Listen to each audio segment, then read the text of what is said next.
नमस्कार मु डॉक्टर कान्हूचरण पात्र मु जने कैंसर स्पेशलिस्ट मु कैंसर ट्रीटमेंट करी रेडिएशन बा रंजन रश्मि चिकित्सा मु विशाखापट्टनम रे महात्मा गांधी कैंसर हॉस्पिटल रे head of the department radiation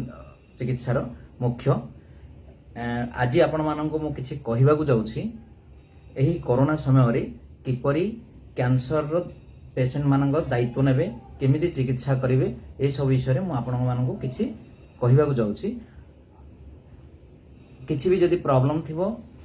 आपण जदि किछि बुझि न परिबे मोर नंबर अछि तळे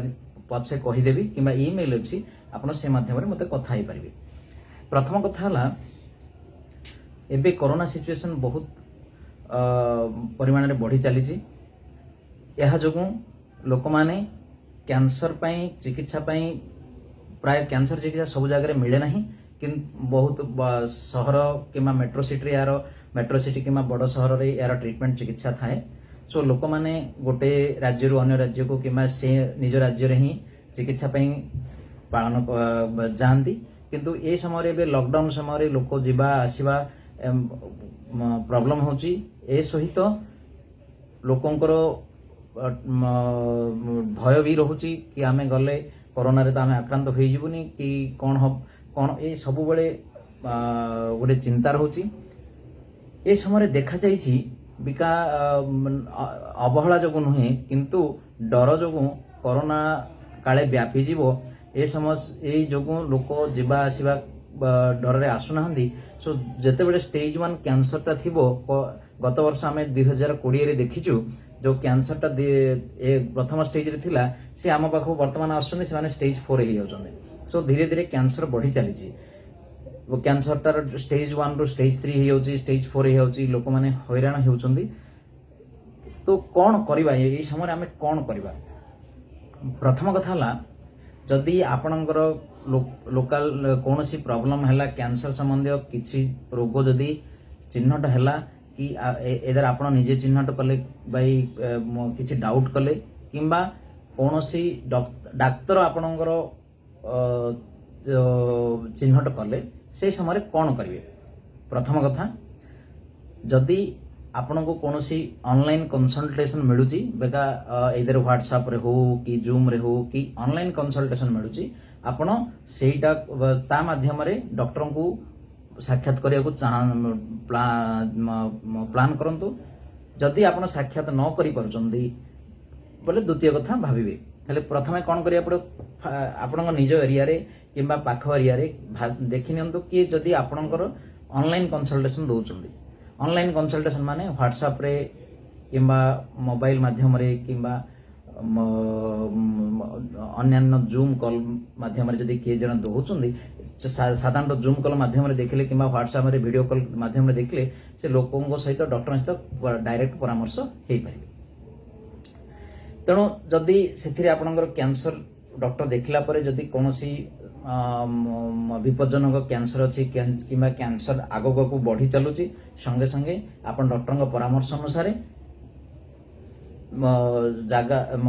कौन प्रकृत ट्रीटमेंट जगह माने चिकित्सा जगह को कैंसर हॉस्पिटल को जाई आपनकर चिकित्सा आरंभ करंतु। केते कैंसर आमे वेट करि पारे जोडे कि स्टेज 1 कैंसर हो जोडे कैंसर डाउट होची से समय आमे किछि दिन वेट करि पारे मासे 2 मास वेट करि पारे सेही सिचुएशन रे आपण डॉक्टर से परामर्श करंतु जदि से सेथिरे राजी होचंदी तो आपण किछि दिन वेट करि कि पैनिक न होई कि आपण वेट करंतु जेतला कोरोना रो सिचुएशन कमी जिवो से समय आपण डॉक्टर को परामर्श करिया पय चेष्टा करंतु। प्रथम कथा द्वितीय कथा हला कैंसर 3 प्रकार चिकित्सा थाए गोटे हला सर्जरी चिकित्सा बा ऑपरेशन चिकित्सा गोटे हला कीमो चिकित्सा जोटे कि कीमो माध्यम रे इंजेक्शन माध्यम रे चिकित्सा करा जाए आ गोटे हला रेडिएशन चिकित्सा ये 3 बा जोटे एक्सरे टाइप बॉडी ट्रीटमेंट करी चिकित्सा करा जाए ये 3 प्रकार ट्रीटमेंट रे आपनकर कैंसर चिकित्सा होई थाए। हेले जोमा मु जहा आगुर कहली जो मानकर न्यू केस माने नुआ केस रे कैंसर मु एबे कहूची जो माने कैंसर ट्रीटमेंट रे ऑलरेडी अछंती माने जो माने रेगुलर कैंसर ट्रीटमेंट नौचंती से माने किमिति हैंडल करिवे। प्रथम कथा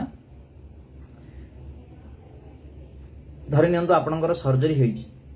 सो सर्जरी जदी सर्जरी सरी जाईची स्टिच खोली जाईची तो आपण गोटे 15 दिन मासे वेट करि परिबे आपण सर्जन को डॉक्टर को कथा कि सेथिरे आपण कोरोना टिके डाउन हला परे कोरोना सिचुएशन टिके डाउन हला परे आपण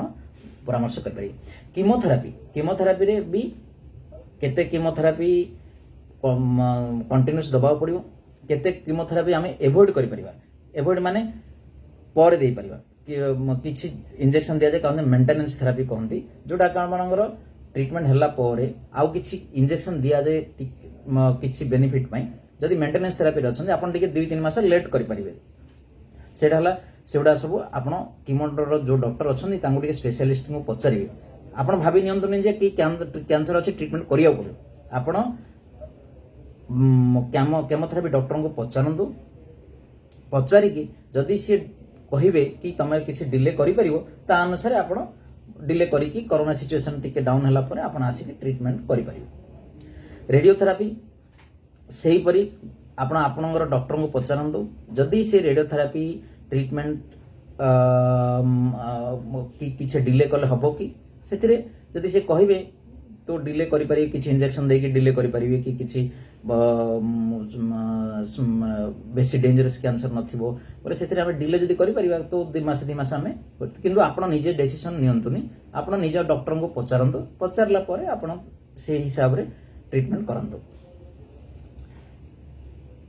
आ गोटे कथा हला जे फॉलो अप केसेस जो माने ऑलरेडी कैंसर पेशेंट ट्रीटमेंट हेई जाइछंती जो माने कैंसर ट्रीटमेंट हेई जाइछंती से मानन को हमें जो केमिति फॉलो अप करा जाय सेति में 2-3 मास रे किमा 6 मास रे डाक्टर निज पाख को डकांती कि कैंसर केमिति करैबा कैंसर अछि ना नै चेकअप केमिति करैबा। सो एगेन मो एथिरे आपन को कहबी स्ट्रेस देबी कि आपन ट्राई करंतु ऑनलाइन कंसल्टेशन पई जदि ऑनलाइन कंसल्टेशन ने केही आपन को हेल्प कर दोचंदी कोनोसी डॉक्टर आपन को मिली जाउचंदी सेथिरे आपन ऑनलाइन कंसल्टेशन को नियंतु जदि से ऑनलाइन कंसल्टेशन ने आपन को